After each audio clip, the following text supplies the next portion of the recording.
अगर फ्यूचर में कभी खुशी दी रुए है ने जे फ्यूचर में कभी राउर शादी होता फ्यूचर में अगर बियाह ना होई कब होई तर भौजी लगा। अभी तुम मुझे क्या बोलते हो?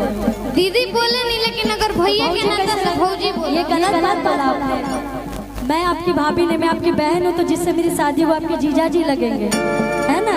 तो रिश्ता उल्टा पुल्टा तू कर दिला, समझम नहीं क्यों? लेकिन हम कहो दुगुन में भैया चलिए कि ढेर दिन खेलने झूनो झूना भौजी चुमा दे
सरिया के बोला, सरिया के। खुशी जी जब हमारा के ताकत आई आहा हा दिल के सुकून मिल जाता तो इसे कहो कैसन भाई भाई एकरा हमरा तकला से सुकून मिलता।